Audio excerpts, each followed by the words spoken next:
Amém. Vamos orar?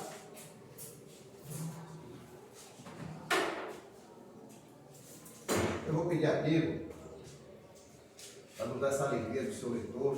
Está orando para o Senhor, pedindo ao Senhor que abençoe esse momento com você. Senhor, meu Deus, grande és tu, maravilhoso, poderoso, Senhor, é o nosso Pai.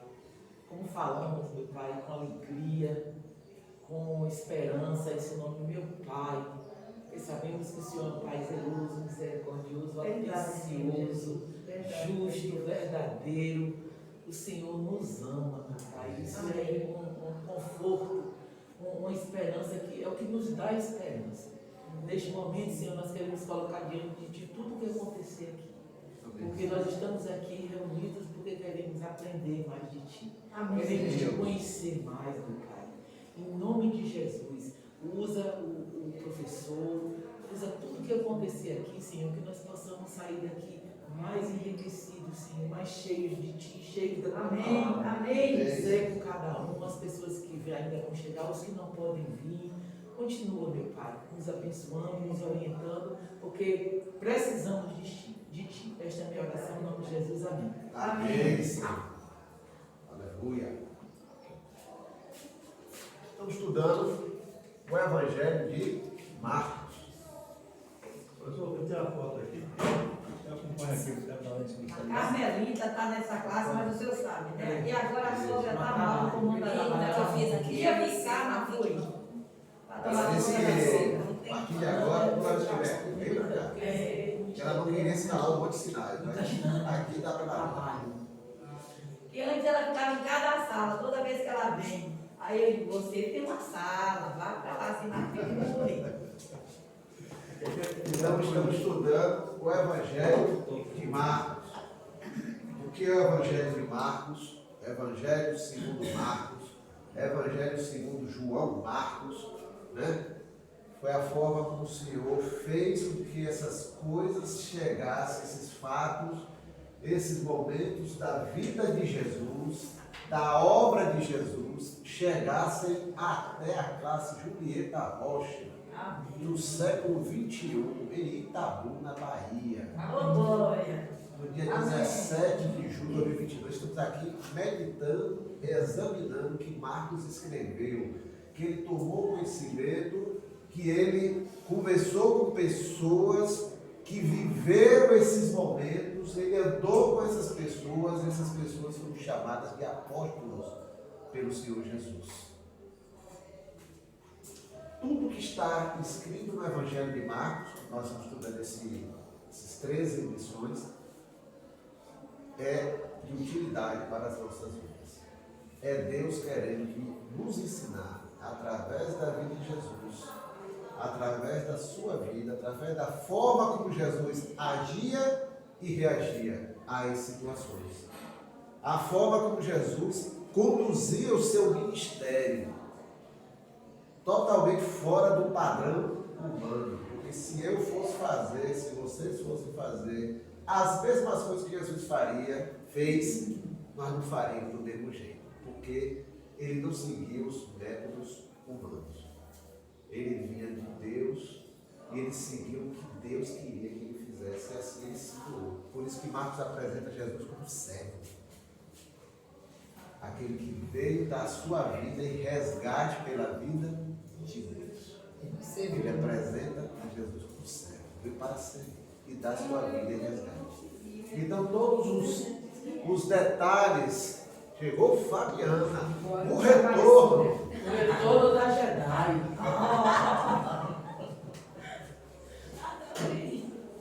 Então, onde foi a ponta da Jesus veio para nos seguir. Serve. Para servir. Isso. Jesus veio, né? Então tudo que Jesus viveu, os momentos que ele viveu, as coisas que ele fez, as coisas que aconteceram ao seu redor, as coisas que foram de frente a ele, que ele teve que confrontar com o ensino, tudo o que aconteceu, os ensinos que ele passou aos discípulos, a forma como ele passava, tudo que caracteriza a vida de Jesus, também nos interessa hoje. É o Evangelho simples do Senhor. A simplicidade do Evangelho simples do Senhor. e ele era simples em tudo. E isso nos interessa. Isso também deve ser a nossa vida. Só dessa forma. Bom dia, irmã. Bom dia. Dessa forma, se entendendo a simplicidade do Evangelho, a forma simples de Jesus viver e de transmitir o Evangelho, isso vai influenciar a nossa vida hoje. Aí a gente vai conseguir se desembaraçar do Evangelho segundo os homens, do Evangelho segundo a tradição dos homens. Vamos começar a nossa jornada de hoje. O Evangelho em outras paragens. Que outras paragens? Que outros lugares? Que outras situações Jesus viveu aqui? Para a gente entender, eu vou aproveitar que hoje a gente está no estudo cívico e fazer só uma breve recapitulação dos capítulos, porque a revista ele propõe de estudarmos Marcos por capítulo. Apenas uma lição foi baseada em 2 capítulos e a última vai ser baseada em 2 capítulos. Todos os demais é baseado em capítulos. Então vamos ver qual foi o critério que Marcos usou, ou Deus inspirou Marcos para relatar as coisas que ele soube, que ele buscou saber do ministério de Jesus, sua vida e sua obra. Bom dia! No capítulo 1, Marcos descreveu o início do ministério de Jesus, o batismo de Jesus, ele tendo ido ao deserto, mas sem escrever detalhes como Lucas escreveu, né? E já mostra Jesus saindo do batismo, saindo daquela situação, já indo exercer seu ministério, já iniciar seu ministério, curando pessoas, expulsando demônios e ensinando acerca do reino de Deus. Então Marcos mostra já Jesus no dinamismo, Jesus já iniciando o ministério dele. Jesus não perdeu tempo. Acabou, terminou a parte do batismo e tal, ele retorna para Galiléia e começa o seu ministério. Então Marcos, se nós formos perceber a maneira como Marcos coloca, ele mostra um Jesus dinâmico, um Jesus em ação, né? No capítulo 2, estamos vendo aqui o capítulo 2, ele já mostra Jesus morando em Cafarnaum. Ele chama a atenção para esse detalhe. Jesus cresceu, viveu praticamente uns 28, 27 anos em Nazaré. Ali ele cresceu como criança, como adolescente, como jovem. Chegou ao limite da fase adulta para o judeu, que é aos 30 anos. Ele muda, ele volta no batismo e vai direto para Cafarnaum. Ele muda para Cafarnaum. Por quê? Cafarnaum estava na margem, vamos dizer que aqui é o Mar da Galiléia, então a Cafarnaum estava na margem do Mar da Galiléia. Nazaré estava mais distante, como se fosse mudar de Itabuna para Ilhéus. Por quê? O ministério de Jesus foi aqui, irmão. Então 90%, 95% do ministério de Jesus foi ao redor do Mar da Galiléia, e nós vamos ver isso hoje, né? Então no capítulo 2 é isso. E Cafarnaum, e começa a registrar de que as multidões começaram a se formar ao redor de Jesus. Jesus só tinha talvez 1 mês ou 2 meses no seu ministério, mas as multidões já começaram a seguir Jesus, já começou a se formar uma aglomeração em torno de Jesus, e no meio da multidão aparece um ou outro fariseu questionando Jesus, né? No capítulo 3, nós vimos aqui. Bom dia, irmão. Bom dia. Tudo bom? No capítulo 3, Jesus está em Cafarnaum. Jesus está em Cafarnaum e ele cura um homem dentro de uma sinagoga. É o homem da mão mirrada, chamada mirrada. Eu chutei esse mirrada, não sei porquê. A Bíblia fala mirrada. Mas vamos lá, né? No meio disso há um questionamento. Tem um problema aqui, aí a mão fica seca, ela fica diferente da outra mão. Exatamente. Eu tenho um irmão assim. Eu conheço Para entendermos aí o que aconteceu naquele momento. E aí os fariseus questionaram Jesus. É lícito curar no sábado?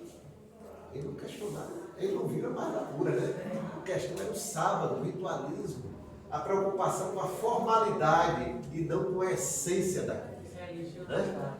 A religiosidade. Eu sou apegado, eu sou travado, estou no quadrado dos meus dogmas, dos meus paradigmas, dos meus conceitos e preconceitos, eu não consigo enxergar a vida fluindo ao meu redor, por causa disso aí. Né? E eles questionam,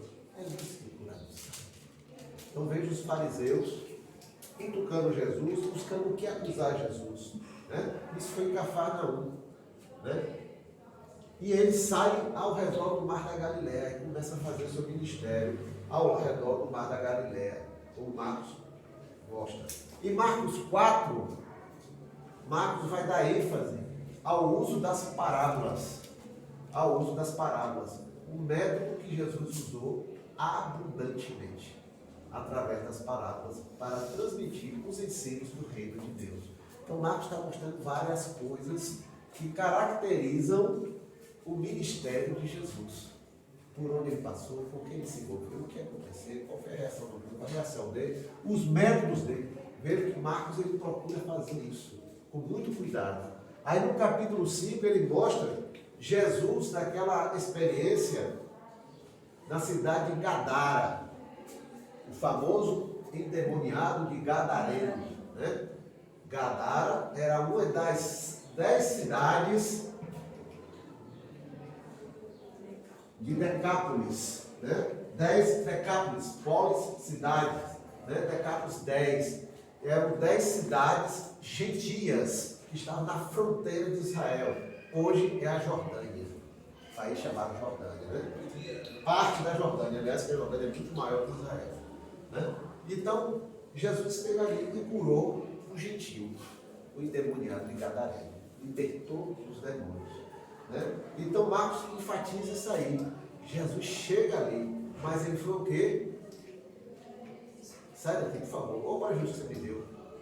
2.000 povos se lançaram ao mar da Galileia e morreram. E morreram. Por isso que foram povos, porque não eram judeus. Né? Então Marcos mostra Jesus dinâmico. Jesus atravessou o mar, mas só foi isso aí que teve, voltou. Mas ele disse ao que é o Gadareno, vá e diga aos seus o que Deus fez. Na sequência, ele volta para Cafarnaum. E é lá que acontece a cura da filha de Jairo e a cura da mulher com fluxo de sangue. Né? Aí ele vai para o capítulo 6. Jesus chega a Nazaré. Isso aqui Jesus já deve ter alguns meses, 3, 4 meses que iniciou seu ministério. Jesus chega a Nazaré. Em Nazaré, presume-se o quê? Está voltando para os seus parentes, sua mãe, seus irmãos, todos os seus vizinhos que viram ele crescer, vai ser bem recebido. Quem disse? Não há, como está na Bíblia, não há profeta que tem honra em sua terra.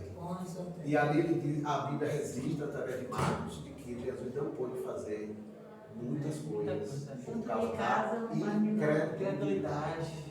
Está lá a palavra. Por causa da incredulidade, ele não pôde fazer muitas coisas.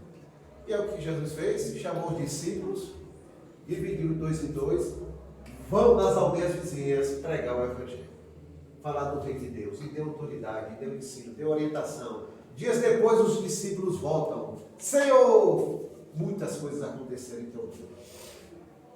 E na sequência é que acontece a primeira multiplicação dos pães. E acontece depois o episódio onde Jesus vai andando sobre o mar da Galileia e chega até o barco onde estão os discípulos, totalmente perplexos, perdidos, cansados, sem conseguir sair do lugar por causa da ventania forte que estava. Já era a 3 horas da manhã, só que Jesus estava no monte orando por eles. E viu de longe a dificuldade deles. E Jesus vai e se aproxima deles e diz, não temas. Como eles estavam pensando que era um fantasma. Mas Jesus estava ali, não só antes, intercedendo. Primeiro mandou eles irem, para eles descansarem, porque a pressão foi muito grande, como a gente viu no domingo passado. Orou por eles e fez o nome deles. Esse é o nosso Jesus. E hoje nós vamos ao capítulo 7, ver os fariseus. Só que a coisa agora ficou caprichada. Né? a coisa ficou caprichada. E agora ele vai ter uma guerra com os homens da lei, né? Marcos 7, de 1 a 3, quem tem aí? Ajuntaram-se a ele os fariseus e alguns dos escribas que tinham vindo de Jerusalém. E vendo que alguns de seus discípulos comiam pão com as mãos impuras, isto é, porque lavar os repreendiam. Porque os fariseus e todos os judeus, conservando a tradição dos antigos, não comem sem lavar as mãos muitas vezes. Jesus está sendo investigado, gente. Se a irmã Gildé estivesse aqui, eu ia perguntar a ela. A questão de uma investigação, né? Quando vai se investigar alguém, o investigador ele tem que ir camuflado e limpo. A verdadeira investigação você vai limpo de conceitos anteriores. Você pode levantar pistas, mas eu não posso considerar ele culpado. Eu não posso considerar você culpado. Eu tenho que ir isento para poder descobrir a verdade. Mas aqui os fariseus que foram, esses já não são os fariseus e os escribas daquela localidade onde Jesus estava. Não era de Cafarnaum, não era de Nazaré, agora vieram de Jerusalém. Agora vieram o pessoal de alto gabarito. A mando do Sinédrio. A fama de Jesus chegou em Jerusalém, lá no sul. A sede da religião judaica. Então quem veio investigar Jesus? Essa turma. Não, agora vem uma turma tá pesada. Né? A turma tá Os pesada. homens da lei mesmo. Não é apenas formada, porque agora são os doutorados. Doutorados, né? Os doutores. Pós-graduados. Cheios de conhecimento. Cheio de conhecimento. Então eles vieram para Cheio de si mesmo também. mais cheios ainda. É né? assim que acontece. Então vieram investigar Doutorado. Jesus. Eu sou doutora. Mas vieram investigar Jesus para tomar conhecimento dos ensinos de Jesus. Vieram tomar conhecimento da filosofia de Jesus, da maneira como Jesus prega, da simplicidade de Jesus. Não, vieram para procurar do que? Defeito. Acusar. Vieram procurar defeitos, vieram procurar alguma coisa que ele escorregasse para poder Sim. acusar. Sim. Por quê? Jesus estava chamando muita atenção. As multidões, muitos já chamando ele de Messias, muitos querendo proclamar rei, como aconteceu lá na multiplicação dos pães, quando a gente vai ler o mesmo trecho em Lucas e Mateus. Né? Por isso que Jesus mandou os discípulos, entre no barco, vão, para poder desfazer o esquema que estava sendo montado por alguns ali. Né? Então Jesus tinha toda a sabedoria e o discernimento das coisas que estavam acontecendo. Mas aqui ele está sendo investigado. Qual foi o critério que eles usaram para investigar Jesus? Para ter do que acusar? As tradições e o ritualismo. As tradições, como eles chamam dos anciãos, né? Moisés, Deus trouxe a lei mosaica, a chamada lei mosaica, a Torá, trouxe, revelada a toda Moisés. Moisés apresentou ao povo, mas com o passar do tempo da história, os líderes religiosos foram criando, né? Foram criando novas interpretações e acrescentando a lei. Parece que cerca de 200 e poucas interpretações foram acrescentadas à lei. Ou seja, existia a lei e existia a tradição dos anciões, que são essas 200 e poucas. Onde eles faziam uma interpretação do que a lei dizia, e dizer, não, mas se você fizer assim é desse jeito, se você fizer assim, você pode. Assim. Então eles desvirtuavam o que Deus queria. Vamos ler Marcos 7, Mas 20 eles a 23. Eles faziam isso também porque eles tinham interesse, né?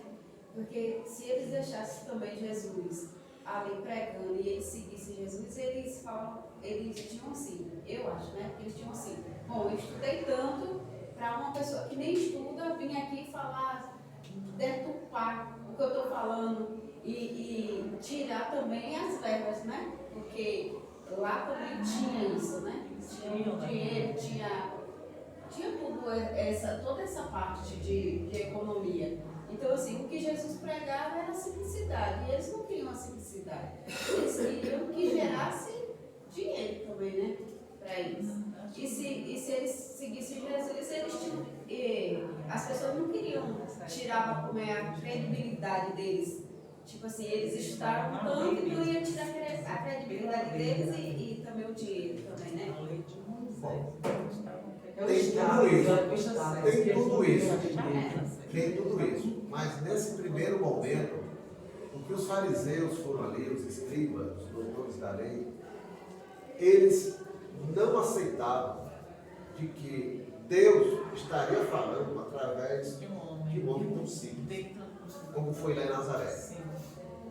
Esse é um carpinteiro que trabalhava aqui, não era mais o filho, porque o pai já tinha falecido, José. Esse é o carpinteiro.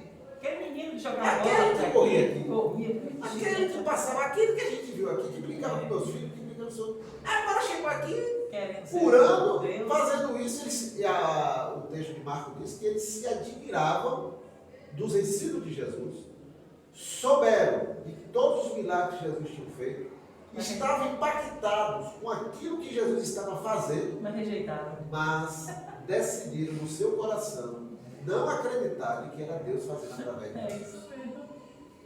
E assim foi toda a caminhada de Jesus. Toda a caminhada. Havia as profecias, por isso que Jesus disse: examinai as escrituras, porque elas de mim testificam. Vocês podem questionar tudo, mas examinai as escrituras. Elas testemunham de mim. Mas eles não estavam preocupados. Como você disse, o medo de perder o status. Quem resolveu isso com muita profundidade foi Caifás, na sentença final de Jesus, quando ele disse: temos que matar Jesus. O chefe do sinédrio, o sumo sacerdote. Eu não estou lembrado em qual dos textos está. Mas ele diz: se não matarmos ele, nós perderemos o nosso nome. Se você for lá no texto bíblico, está lá. Nós quem? O sinédrio, os sacerdotes. Porque cresceu tanto, nós perderemos o nosso lugar. Não havia mais, nunca houve essa questão de tentar entender o ministério de Jesus, as palavras de Jesus, se estava cumprindo profecia, se ele era Messias. Quem queria saber disso no meio do sinédrio, no meio dos religiosos daquela época? O que eles estavam preocupados era de perder o status deles, de líderes da religião também. E essa foi a base principal. E aí a gente tinha que matar Jesus. Se é para matar Jesus, a gente mata. Não tem problema. O que é que Jesus falou para alguns que foram acusados? Vocês têm no coração o desejo de me matar. Você tem Beelzebul. No coração de vocês querem me matar. Por qual dos motivos? Porque Jesus agora começou a incomodar. E incomodou demais. E a população, a multidão, estava seguindo Jesus. E isso incomodou eles. E eles tiveram medo de perder, perder a primazia. E é isso que a religião faz. A religião da forma errada. A religião seguida da forma errada. Porque o termo religião é nos religar com Deus. Mas se esse religar com Deus eu transformo num método humano e não que Deus conduz a coisa, vai virar isso aqui. Vai virar isso aqui. Você chega em um lugar e você começa a falar: gente, mas o que a Bíblia diz é isso. Todo mundo sabe o que diz. Mas se ali há, como houve em Nazaré, incredulidade, morreu. Ninguém vai seguir, ainda vai dizer que você está inventando coisa. Cafarnaum, Jesus morou em Cafarnaum.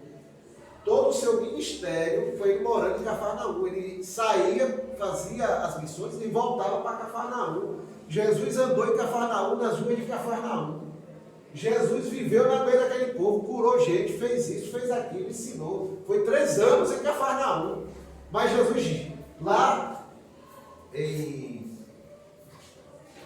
Mateus, ele vai dizer: ai de ti, Cafarnaum, porque nos últimos dias haverá mais misericórdia com Sodoma e Gomorra do que para ti. Cafarnaum. Porque se Sodoma e Gomorra se tivessem operado os milagres que foram operados no teu meio, eles teriam se arrependido.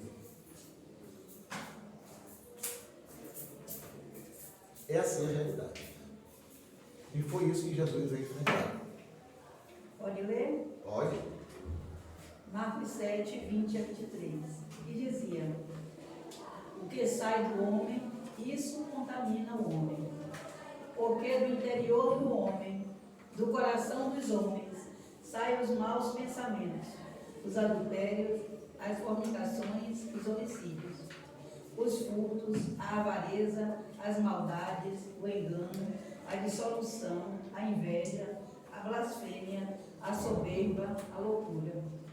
Todos estes males procedem de dentro e contaminam o homem. pode comer um pouquinho isso aí? Isso é verdade. Porque muitas vezes, em várias leituras, diz assim que a gente fala aquilo que o coração está cheio. E realmente, se nós vivemos com todas essas maldades, se olhamos para... Olha, eu digo assim, porque às vezes, eu vou fazer um comentário, às vezes no dia a dia você passa por uma pessoa que você não conhece, mas você deduz aquilo e às vezes faz com que você se afaste dela. E não dê oportunidade a ela de conhecer Jesus só pelo proceder dela. E muitas vezes aquela pessoa está ávida, eu digo pelo nosso viver, pelo nosso dia a dia, de conhecer um vizinho, de interpretar só pela aparência, sem conhecer o coração. E muitas vezes é um coração sedento.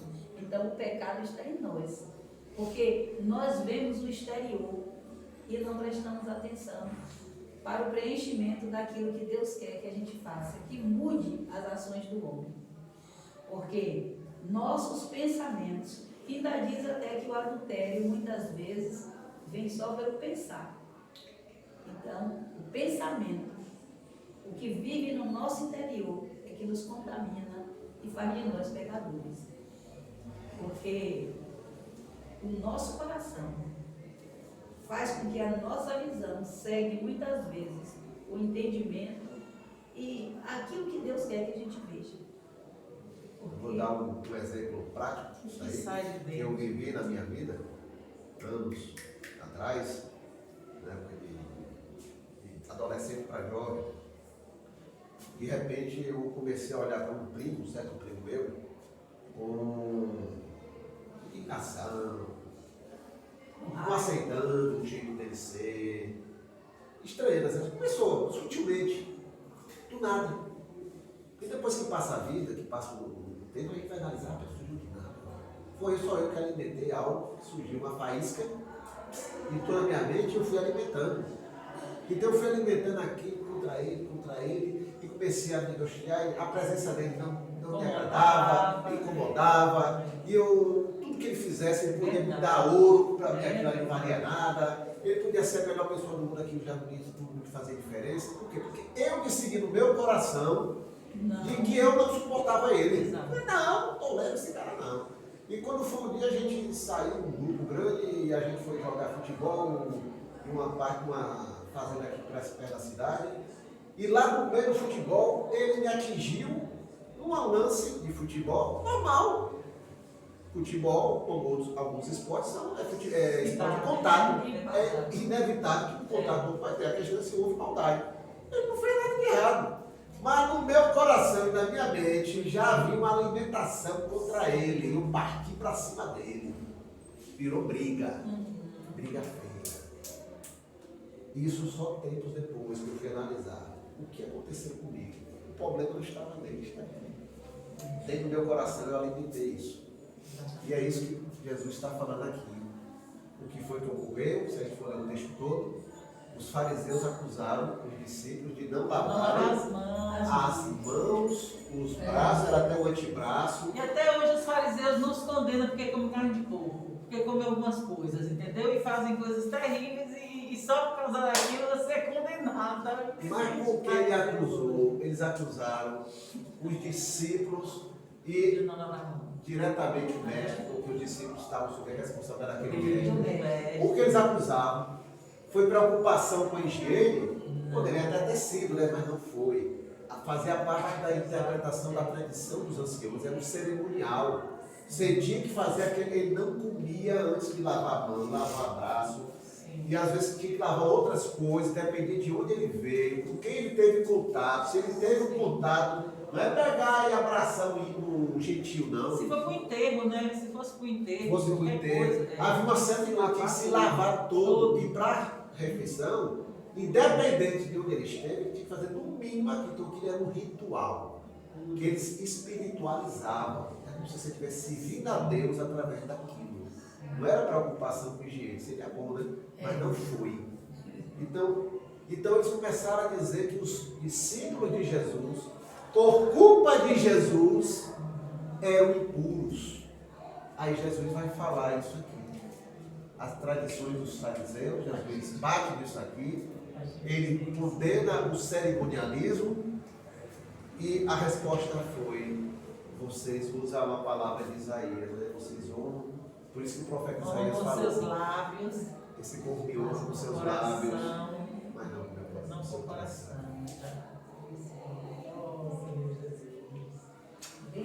Jesus aqui. Você não botou aí não, mas tá aqui. Tem misericórdia, Jesus, de mim. Quer que eu leia? 6, 7, 6 e 7. Você botou ali no início, ó. Introdução. Não, lê aí. Marcos 7, de 6 a 7. E ele, respondendo, disse-lhes: bem profetizou Isaías acerca de vós, hipócritas, como está escrito: este povo honra-me com os lábios, mas o seu coração está longe de mim. Em vão, porém, me honram, ensinando doutrinas que não são mandadas de homens. Doutrinas de homens, não vieram de Deus. O que Deus quer é a pureza de coração. Mas ele interpretava essa pureza exterior. E o coração cheio estava ali justamente para investigar Jesus, com a maldade de tentar encontrar uma falha em Jesus, para acusar Jesus, não de ver se realmente a doutrina dele era correta, se ele estava falando correto, se ele estava tendo algo de Deus, né? Se realmente ele está sendo conduzido por Deus. Não, ele já estava com o coração maldoso. Então Jesus está já futucando isso aí. A pureza tem que estar no coração. Marcos 7, 10 a 12. Pronto. Quem pegou? Pronto, aqui. Porque Moisés disse: honra a teu pai e a tua mãe. E quem maldizer ou o pai ou a mãe, certamente morrerá. Vós, porém, dizeis: se um homem disser ao pai ou à mãe aquilo que poderia aproveitar de mim, é corrupto. Isso é a oferta ao Senhor. Nada mais me deixar fazer por seu pai ou sua mãe. Não. Eles acusaram de impureza porque não lavavam as mãos na hora de comer. Mestre, Deus discípulos. Ou seja, a acusação era do mestre. Seus discípulos não se lavam, são impuros. Era o conceito de impureza. Jesus respondeu, como a gente viu aqui. Mas Jesus não ficou só na defesa, partiu para o ataque. No ataque, Jesus agora cria outra situação contra eles. Vocês, aí ele cita Moisés, já que eles falam tanto de Moisés, mas não segue o que Moisés deixou escrito. Né? Então, o que é que ele diz? O que é que Moisés diz? Honra teu pai E tua mãe. e tua mãe. E quem maldisser o pai ou a mãe, certamente morrerá. Mas vocês não fazem assim. Vocês não honram o pai e a mãe. Eu no tempo de infância, de molecote, de jogar gude, de outra brincadeira, a gente brigava, né? A gente tinha as porradas da gente, todo mundo tinha os acertos de conta, né? Então, não cuspia lá, aqui é minha mãe, não era tua, se você pisar na minha, eu vou dar porrada.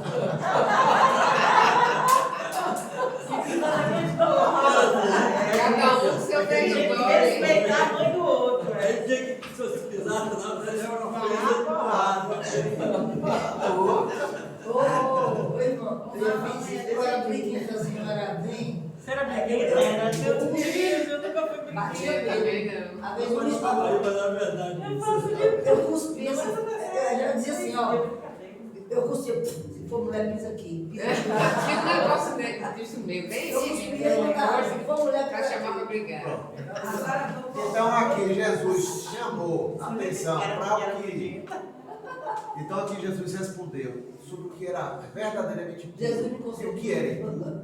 Deixou bem claro para eles como ele estava ensinando, É. qual era o ensino dele para o discípulo, o que era puro e impuro. Agora Jesus vai e mostra como eles citam Moisés, mas não seguem o que Moisés deixou escrito. Eles acrescentaram, justamente baseado na tradição dos anciãos. Ele citou aqui o Corban. O que era o Corban? O que era Corban? Pingo tinha sua fortuna lá, sua renda que ele acumulou durante a sua vida. E tinha pais idosos. Os pais idosos poderiam talvez necessitar da ajuda de Pingo para alguma coisa, alguma assistência. O Pingo ser a filha. Mas Pingo, não, isso aqui é Corban. O que é Corban? Não, eu considero que isso aqui já está, é do Senhor, é oferta ao Senhor. Quando eu morrer, fica tudo para o Senhor. Então aqui isentava Pingo, a tradição dos anciãos falava isso, de ajudar os pais. Então, os pais não tinham obrigação de ajudar os pais, não tinha obrigação, ninguém podia cobrar dela. Ninguém. Então ela estava isenta dessa responsabilidade, estava fugindo o quê? Da responsabilidade. Vai onde aí? Fugindo da responsabilidade. Então eles acrescentaram isso à lei, dentro do conjunto de tradição dos anciãos, para poder liberar pessoas do círculo deles que teve que cobrar. Aí Jesus está mostrando justamente isso, o coração de vocês. Aí é a hora que ela fala ali, que era justamente essa ganância, eles queriam aquele dinheiro também. O pessoal que inventou essa lei. A avareza fazia eles fazer uma interpretação do que Deus deu, acrescentando doutrinas humanas para poder fugir da responsabilidade. Né? Então é isso que Jesus está citando. Vocês fazem isso. Vocês fazem isso. Anulam a vontade de Deus. A lei, né? Criam doutrinas de homens para anular a vontade de Deus. O que honrar pai e mãe?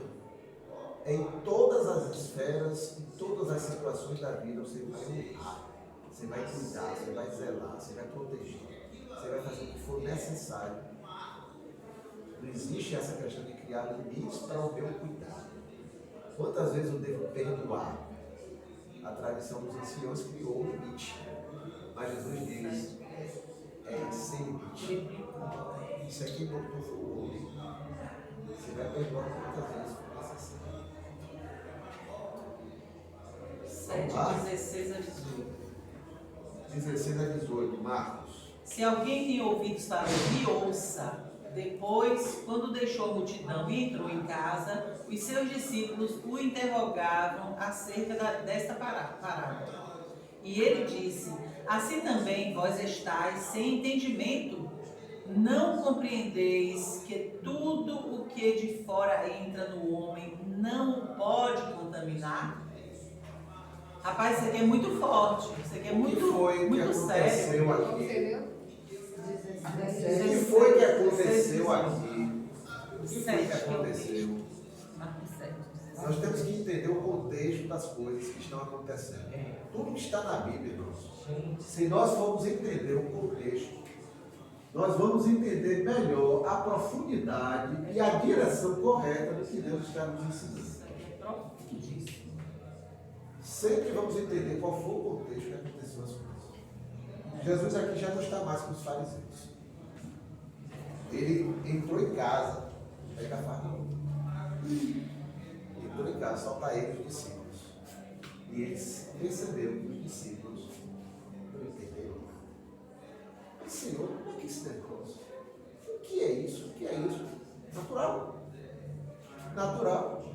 Eles tiveram dúvidas, eles não entenderam a profundidade do que Jesus estava ensinando naquele momento.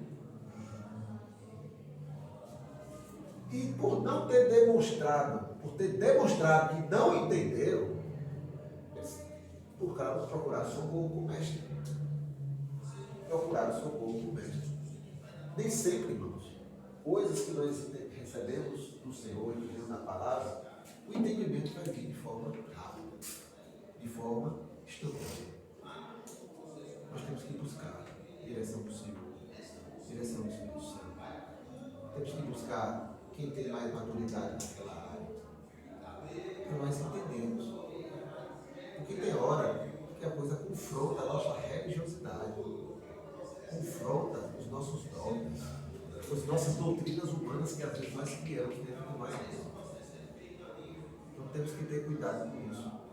O que os discípulos sabiam de religião, sabiam de relacionamento com Deus, era segundo o padrão dos fariseus, dos saduceus, dos escribas, dos mestres da lei. Era o que estava na cabeça dele. Podia não concordar, podia achar estranho algumas coisas, podia questionar, mas era o que eles tinham. O que Jesus estava pregando, o que Jesus estava ensinando, o que Jesus estava trazendo de um ensino que confrontava essas coisas, rapaz, abalava eles também.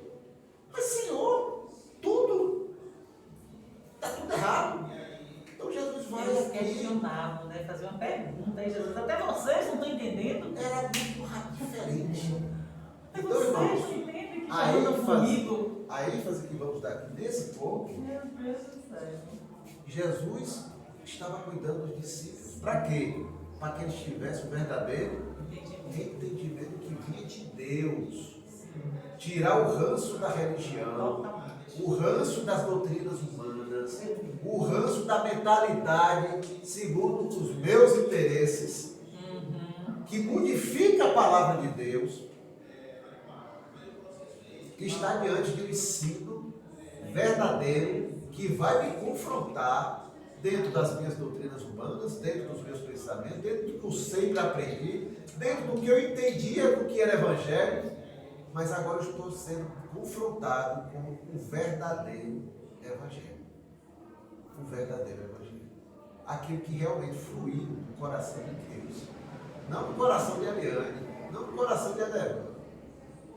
Veio de Deus. Então isso choca. Quando a gente vê aquele diálogo de Jesus com Nicodemos, mas Senhor, como é que é isso? Ele sentiu, bateu nas estruturas de tudo que ele entendia do que era vida espiritual, do que era relacionamento com Deus, do conhecimento que ele tinha com Deus. Mas o que é isso? Aí então Jesus, rapaz, você mexe em Israel, eu não entendo dessas coisas, mas Jesus estava ali dando razão a ele ou qualquer coisa parecida. Jesus estava entendendo que realmente era muita coisa diferente da Deus. Inclusive ele fala que a comida, engraçado, a comida, eu me diria isso. que a comida não tem nada a ver em contato com o seu coração. Isso aqui é a Bíblia Viva fala sobre isso. Que, pois a comida não entra em contato com o seu coração, mas apenas com o estômago, gente. O estômago, é isso que eu me E referi. vai embora depois. Vai embora, Se fez bem ou fez mal, mas vai embora. Mesmo que faça mal, você toma um chá e vai embora, vai tudo embora. É igual. Mas esse negócio de você, sabe, como é que diz assim, de você não observar a Jesus e observar a lei, é nisso que muitos tomam queda, né? Vai observando a lei. Eu tô com uma amiga, eu tô com sérios problemas com ela, porque ela me pergunta tantas coisas. E ela está se envolvendo com gente da Adventista aqui para nós, né? Se não tem Claro, Adventista aqui, não quero, né? Claro. Mas, biblicamente, isso é totalmente... E também, sabe, tem gente que fala comida assim. Quando eu era garota, eu vou falar de comida de Cosmo Damião. Minha filha é sacrificada, eu não entendi. Eu já comi tanto sem saber. Aí ela comia, eu disse, nada, minha tão gostosa, vai fazer mal, tá? Eu não sentia nada. Comida mesmo. Bem, hoje eu sou adulta, eu sabendo que é sacrificado, eu não como. Eu também não. Mas, gente, eu já fui sem manhã saber, sem nada disso. Eu criança, aniversário de Aniversário, isso. o altar estava lá escondido dentro de um quartinho. Depois eu passava assim, olhava, mas pra mim aquilo ali não era. Hoje que eu sou adulta que entendo das coisas. Que Maturidade, né? Que não tinha. eu já comi tanto aqui, Deus me deu É livramento. questão da maturidade. Aí eu chupava as balinhas. Opa! Eu roubei balinha de. Então nós temos que buscar um verdadeiro entendimento daquilo que vem do Senhor. Vocês citaram aí a questão do sábado. O sábado foi criado para o homem e não o Não, homem para o para sábado. o Né? sábado. Qual foi o princípio do sábado? Quando a gente viu lá os 10 mandamentos, no Êxodo, o sábado foi criado para o descanso. É um dia reservado para o descanso, mas as doutrinas humanas, o pensamento humano, a questão humana foi de transformar aquilo numa obrigação, num cerimonial, numa coisa capital da vida da pessoa, e você passou a adorar o sábado, não a Deus que criou o sábado. Então, é o descanso. Então, a gente vê que se formou grupos religiosos em torno de uma interpretação acerca de um detalhe, e assim vivem. Mas se a gente for olhar aí, muitos outros grupos religiosos, cada um seguiu um padrão, seguiu uma direção, baseado em quê? Numa interpretação errada, num falso entendimento daquilo que vem de Deus. E vivem presos dentro do quadrado, dizendo que o que Deus falou foi só aquilo ali que eles entendem. Quando Jesus ampliou o leque. Não, o que Deus falou não tem nada a ver com o que vocês estão fazendo. Vocês têm que romper isso aí. Né? Romper. A coisa é muito mais profunda. Não é só limpar os braços, a mão, o rosto. Não. E a coisa o coração. É isso que é pureza. Por quê? Porque o judeu ele considerava puro e impuro de acordo com os seus critérios, não com os critérios de Deus. Né? E oração? Já disse que batista que não vai na escola bíblica é que muda de religião. Porque a gente conhece tem um sobrinho que resolveu ser adventista agora. Depois de tantos anos de batista, então não ia para a escola bíblica, não estudava. Irmãos, os capítulos, o método de estudo desses.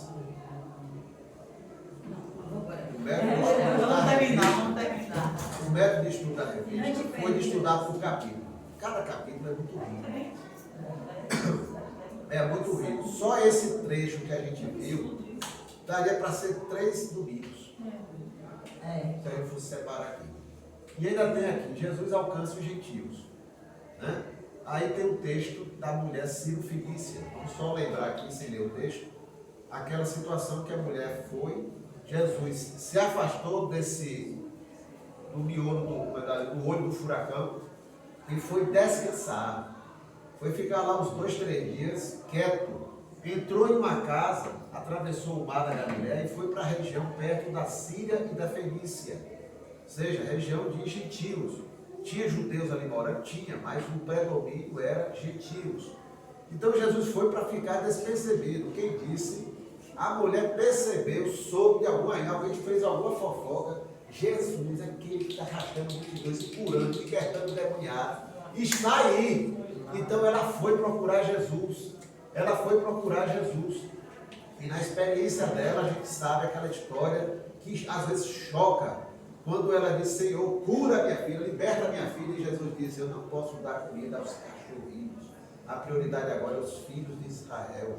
E ela vai e se derrama diante do Senhor. Senhor, os cachorrinhos também se alimentam dos restos dos migalhas. Né? Então, o que tiramos aqui? Jesus. Capa de luva de pessoas.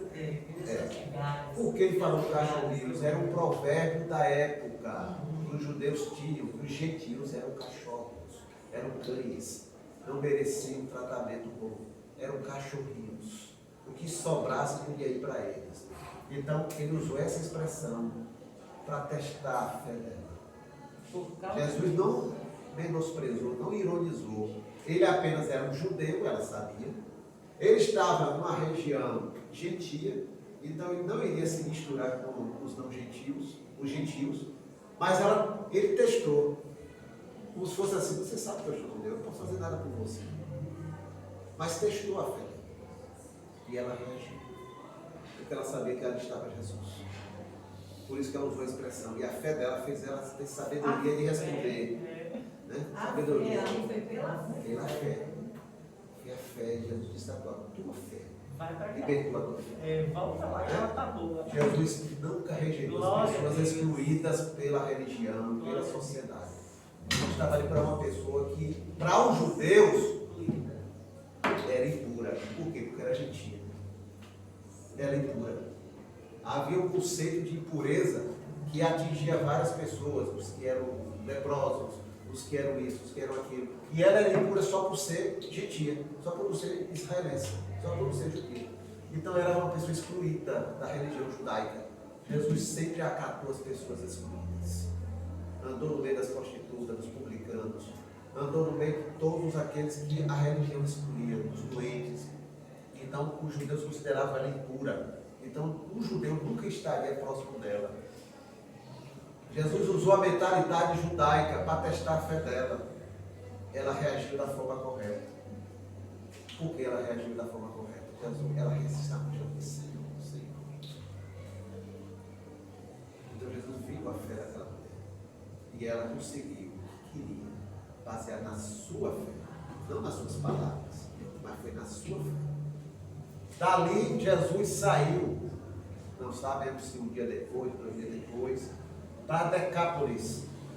Passou nas fronteiras de Decápolis, lá de Gadara, Gadareno, que foi uma das cidades.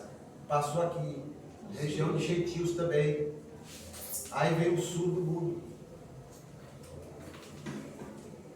Jesus nunca abandonou as pessoas necessitadas. Sempre esteve disponível para elas. Esse homem foi levado a Jesus através de quem? Quer que a Bíblia cita? Marcos cita? Pelos seus amigos. Lembra do paralítico de Cafarnaum? 4 amigos levaram ele e fizeram ele descer pelo telhado, com aquele sacrifício todo. Aqui foram amigos que levaram ele. A igreja é isso aqui. A gente ora tanto por uma pessoa, mas até que ponto eu vou me esforçar por aquela pessoa? Eu queria tanto que se convertesse, mas você já foi, visita, você faz isso. Se a pessoa disser que tem na igreja, você passa na casa dele, vai com ele. Se a pessoa disser que tem algum problema, você tenta ajudar a resolver. Eu só posso sair se alguém tomar conta do meu filho. Eu tomo conta do teu filho, você vai.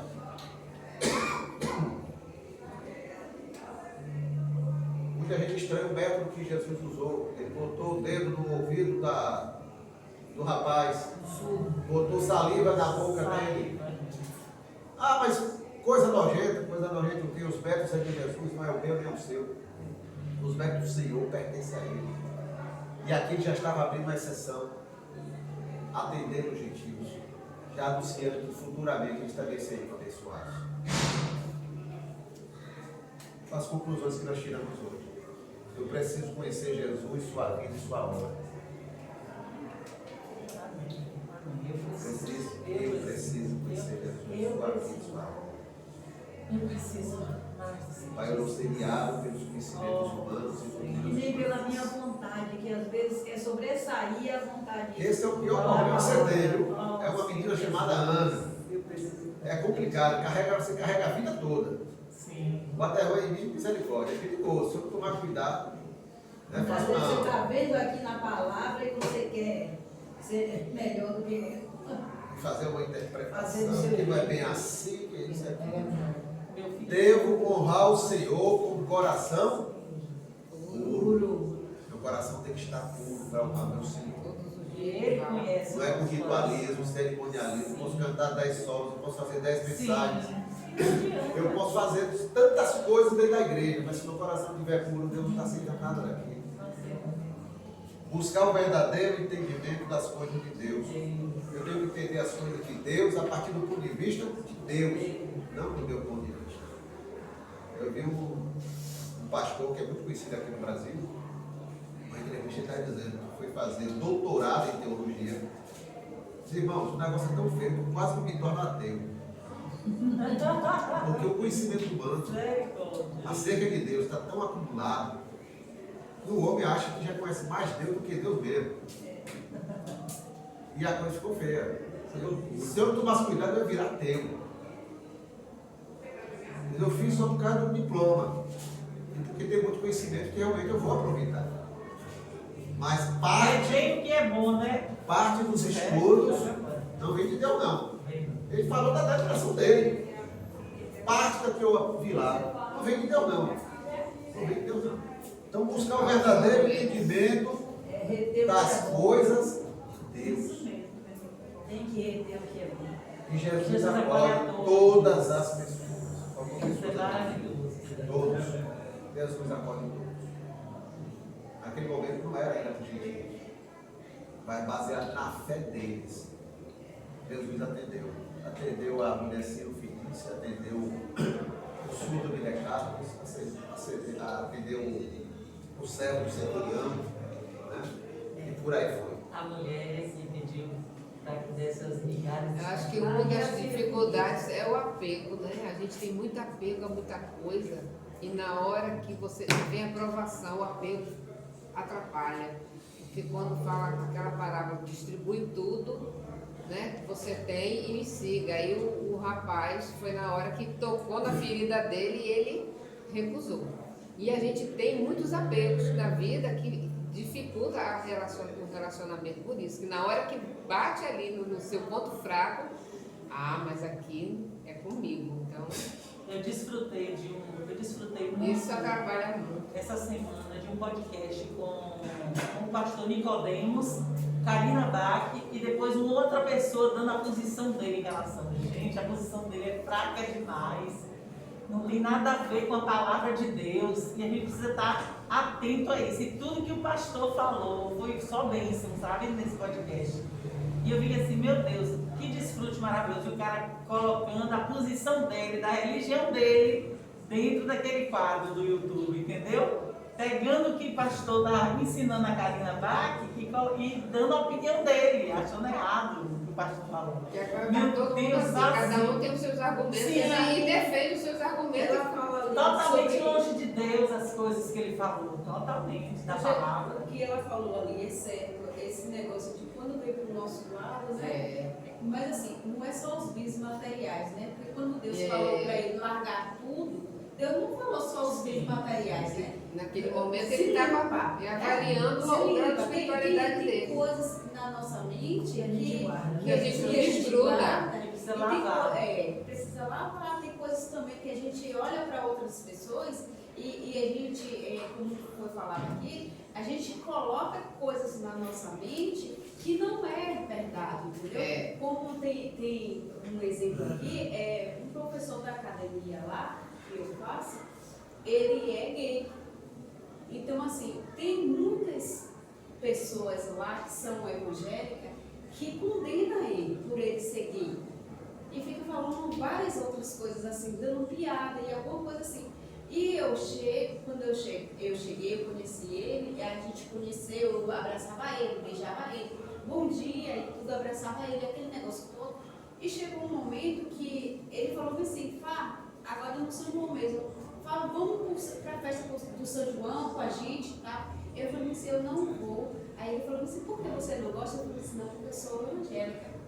Ele olhou para mim, ele deu um baque assim, o quê? Você é o quê? Eu falei, você sou evangélica. Ele olhou para mim e falou assim, não, Fábio, não acredito. Você sempre me beija, você sempre me abraça, me trata tão bem, e você é evangélica.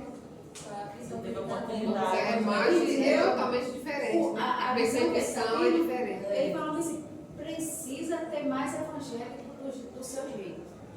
Entendeu? Não é assim, eu me exaltando, não. Não é. Eu também já fiz é assim, a humildade que eu chego diante dele. Você gosta da pessoa, eu não tenho do pecado dele. Isso. Exatamente. Eu tento Dar a mostrar. oportunidade de falar de Jesus. Eu tento mostrar para ele o amor do Senhor por ele. Entendeu? Tento mostrar para ele o amor do Senhor. Eu falei assim para ele, olha, Jesus ele não te julga. Deus ele não te julga. Vai, busca ele. Isso. Busca ele. Ele falou, eu falei para ele assim, ele falou que é para você ir do jeito que você está. E O Espírito Santo faz. busque ele. Certa vez uma pessoa chegou para mim para me acusar, por eu ser evangélico, de que eu era homofóbico. Rapaz, Deus me deu uma sabedoria, que eu fiquei pasmado, porque se é o Senhor que está fazendo, a gente faz coisas que a gente não imagina. Eu ouvi ele falou, que não sei o que, então você é homofóbico também. Você já conversou com pessoas homossexuais?